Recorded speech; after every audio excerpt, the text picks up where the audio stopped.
So hi guys, kumusta kayo? So ito, ang ating motor ay kailangan ng may palitan na naman kasi ano na siya isang taon at 2 months na yung ating kailangan palitan. So medyo kailangan na siya talagang palitan. So ito siya guys, ang ating gulong. Kita nyo? Sobrang kinis na yan. Yan yung likuran. Tapos ito yung harapan. Yan. Nakita nyo, pod na siya. Actually, nadulas na ako dyan eh.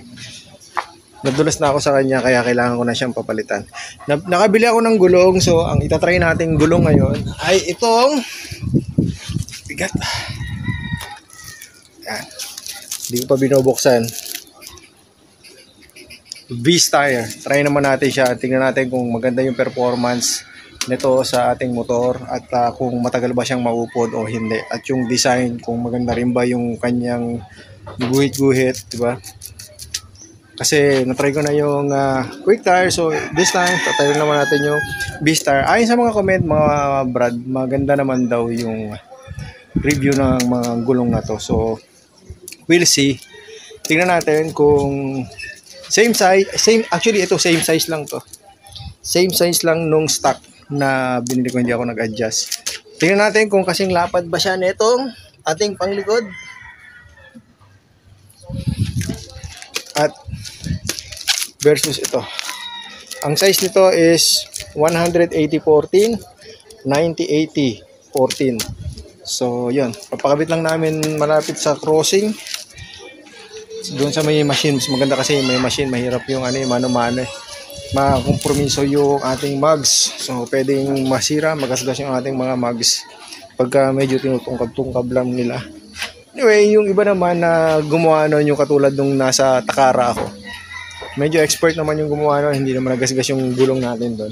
Wala silang machine nun, mano-mano lang. So this time, magpapamachine tayo sa pagkabit ng gulong na to. May kasama na tong pito tsaka ano ba to? Tire sealant sa dito nung in-order ko. Murang-mura to guys. Nabili ko to sa Shopee. 2,000 pesos. Dalawa na siya. Naka-promo siya. Tapos may voucher pa akong nagamit. So, yun. Murang-mura siya. Guys. Papalit muna na. Alis muna kami. Bye.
So yun nga guys, no, nagaling na kami dun sa vulcanizing shop.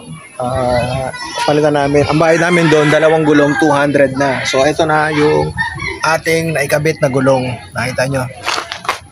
Hindi ko maano eh. Yan. Yan siya. Maganda rin siya guys. Halos kasing kapal siya nung kasi minsan yung katulad dati nung nagpapalit ako ng quick tire. Yung 100 by 80 niya hindi kasing size nung Pirelli nung dati, pero although same size na 100 by 80 sila. Pero yung pagdating na naikabit na yung lapad, mas malapad yung Pirelli. Ito, same siya nung kapal nung stock. So yun, titingnan natin kung gaano kaganda ito sa next vlog natin. Yung review na ilalabas ko kung okay ba ito or tingnan natin. Ito, tapos ito yung nasa harapan. Yan. Yan. Nakita nyo kanina okay magkabit doon kasi makina yung gamit nila. Do kanina may napansin lang ako na parang tama ng gulong at tama ng mags pala. Saan na ba yun? Praso lang naman pero ang tama nun banda dito na sa loob, hindi naman yung bandang, tsaka hindi siya pepe, parang nagasgas lang yung mags. Pero so far okay naman, wala naman akong complain doon. Okay naman para sa akin. Yeah, eto, pakita ko sa inyo yung itsura.